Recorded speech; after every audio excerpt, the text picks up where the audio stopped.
Dear God, as we seek to understand what your scripture would say to us today, we ask that you would help us, that my words, our thoughts, and the meditations of our hearts would be acceptable in your sight, O Lord, our rock and our Redeemer. Amen.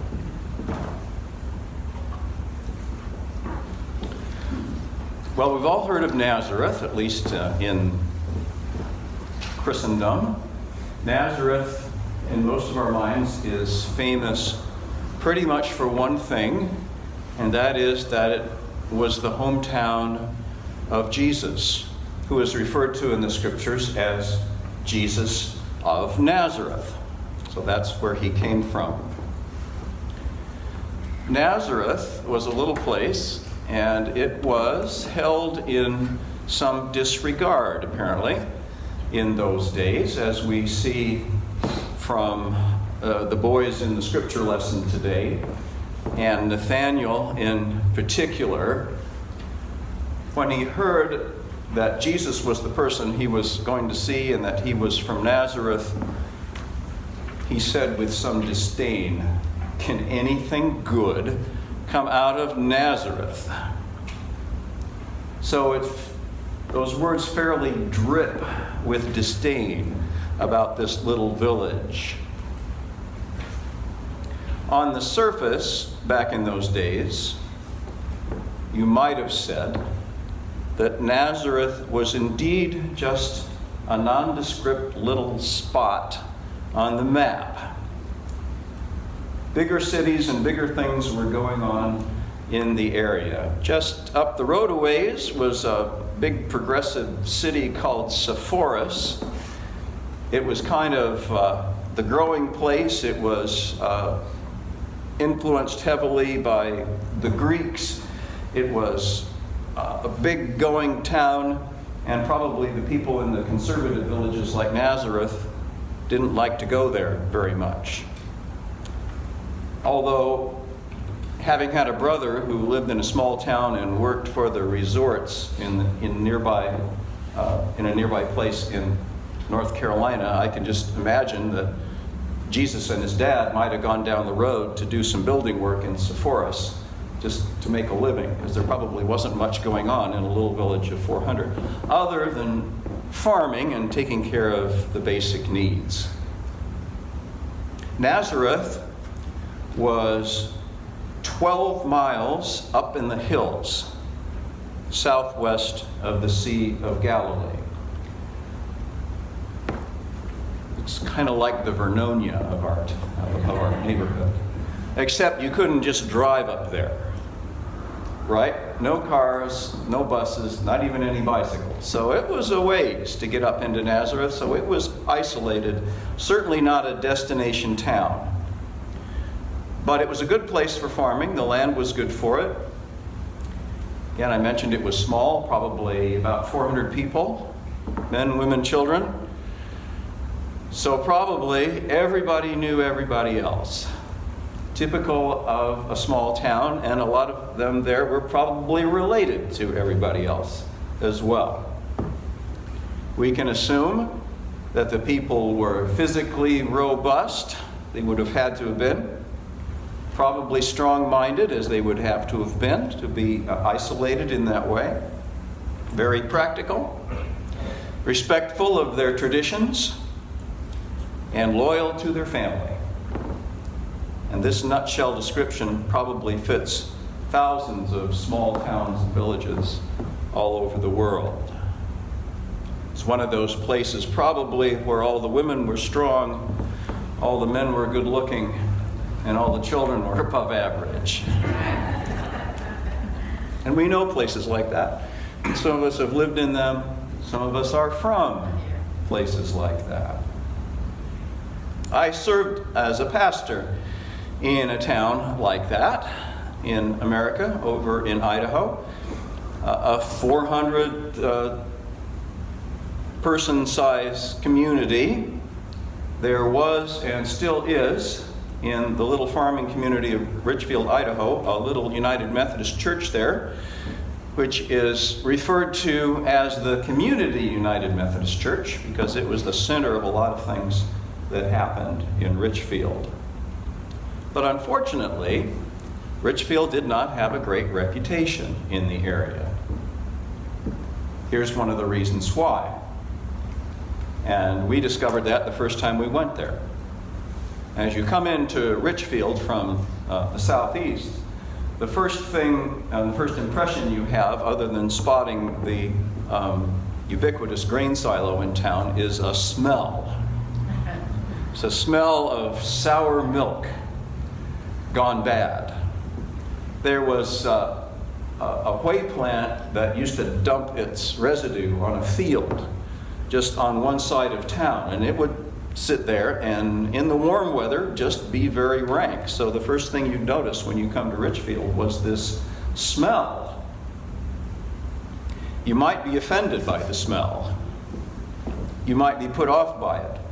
And because of human nature, make maybe a quick generalization about the town and begin to assume negative things about the people who live there. And you might reflexively say to yourself, my goodness, can anything good come out of this sludge hole town? But of course, that first impression would not be fair or accurate. Because prejudice is always a blurry lens through which to view a community of people.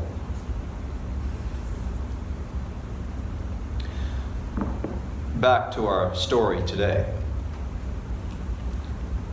Flipping the page,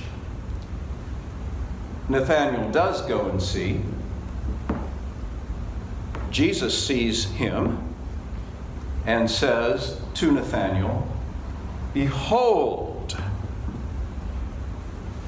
an Israelite indeed, in whom there is no guile."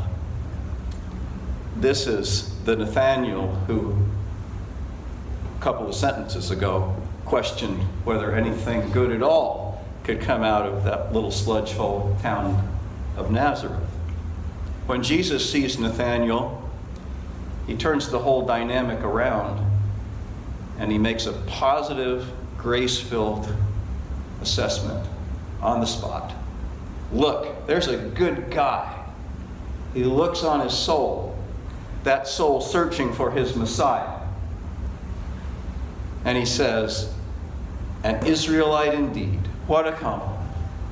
In whom there is no guile. What an uplifting thing to say. He declares that Nathanael is loyal to God's nation and is an honest man. This is high praise, especially against the backdrop of the times.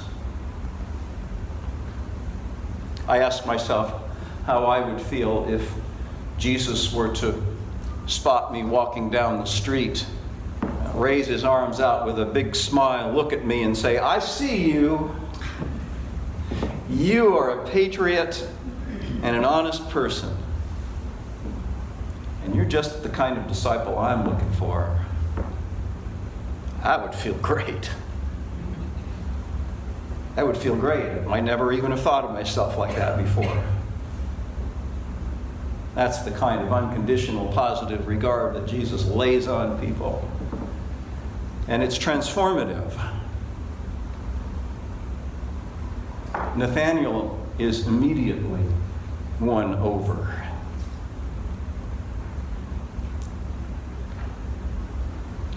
How is it that prejudicial perceptions of communities and people can change? I hope you will agree with me that there is great need these days to counter prejudicial language and trends toward putting people in boxes and declaring them unworthy, saying that somebody comes from a place that's not good, therefore they can't be good, judging the place and judging the person without knowing anything about it. How do we get over that? Maybe by remembering some good experiences and watching how some other good people have gotten over it as well. So I'm going to take you back to Richfield. 16 miles up the road through the lava fields from its little sister city, Shoshone. Shoshone was and is probably the really big town in Lincoln City, Idaho, or Lincoln County, Idaho. When we lived there, Shoshone population bounced around between 1,250 and about 1,400 people. So that was massive compared to Richfield, more than 3 times the size. People in Shoshone, like their Wild West town ancestors, Shoshone used to be a railroad hub, so you can imagine, still has the DNA of those times. Yeehaw! You know, that's exactly the kind of town it is. People in Shoshone are loud, boisterous, demonstrative. They will wave at you when they see you. So if you're ever in Shoshone and they're looking at you suspiciously, the way to let them know you're okay is to roll down your window and wave and say, "Hi!" And they'll wave right back. They'll know you're okay. If you are in trouble in Shoshone, the folks there will certainly, if you need it, give you the coat off their backs, the shirt as well. They'd throw in shoes and socks, a roast chicken, and being the kind of town it was, they'd give you a 5th of whiskey if you need it too. And they wouldn't care what church you go to. That's the kind of generosity that comes from these crazy people in Shoshone, Idaho, 16 miles down the road from the other town, Richfield. In general, we found the citizens of Shoshone did not think very highly of those country hicks up the road in Richfield. For one thing, the town always smells bad. And it may be that you can tell a Richfielder by nothing else than that clinging scent of sour whey that comes with them as they pass through town. Richfielders behave differently as well. They are reserved and quiet. This is a Shoshone wave. This is a Richfield wave. Did you catch that?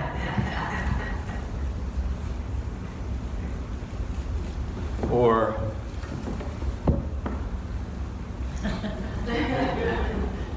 and if they know you and are real familiar, you get 2 fingers. It took me a long time to figure out how to have a conversation with a person in Richfield, because I'd fit right in Shoshone. Yeehaw! I go to Richfield and think, what's the matter with these people? I'm so friendly, and they're like...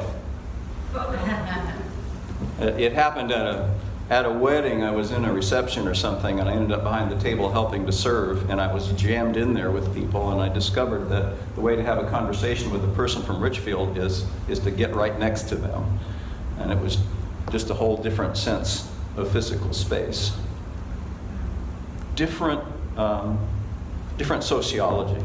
Well, anyway, if you wave and smile at a Richfielder to this day, they may just seem to stare sternly back at you, and that would be because they assume by your behavior that you're from Shoshone and you're crazy.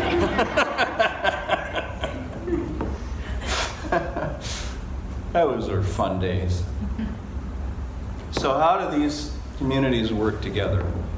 I would even bring in the little town of Dietrich, which is the little orphan town of 200 people off, triangulated in another place in Lincoln County, the only 3 towns in a county of 3,000 people spread out over hundreds of square miles. How do you get through these prejudices? Well, stuff happens, and you get to know people. We hadn't lived in Shoshone for very long. We lived in Shoshone because that's where the parsonage was in this appointment. Hadn't lived there long when one evening we looked out the window to the north and saw the sky glowing orange. And we heard cracking and popping. There was a massive fire, as it turned out, at the convenience store right on the corner, just on the outside of the little town. It was a huge blaze, just magnificent. frightening. It looked like the whole town was going to catch fire. And because this building, like many of the others, was constructed largely out of lava rock with all kinds of little pockets of air in it, you hear these cracks and pops and explosions constantly. So it was frightening.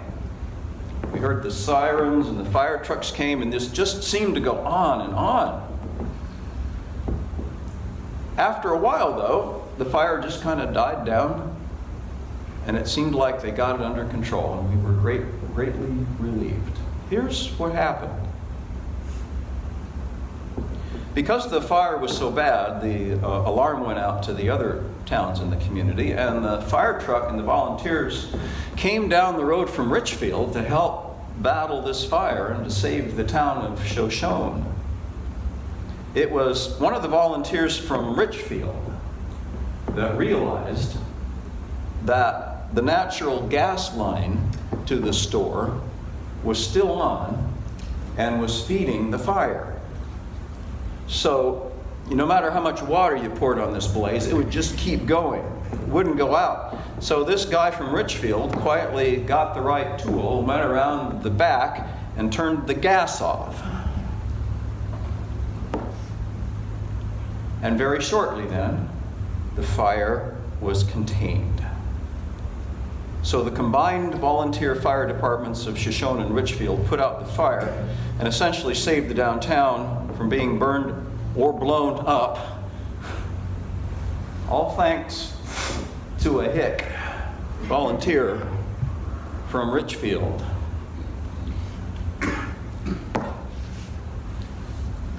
For a long time after that, I didn't hear as many remarks about the people from Richfield.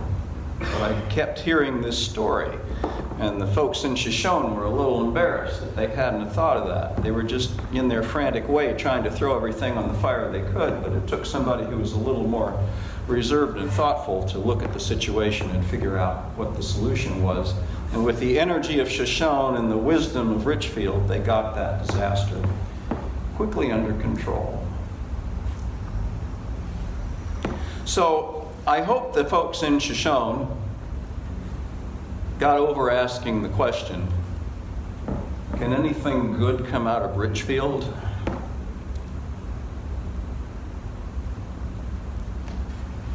I hope you see the point. Prejudice is easy.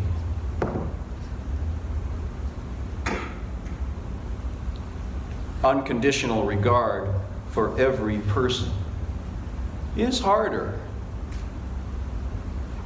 But isn't that the way of Christ?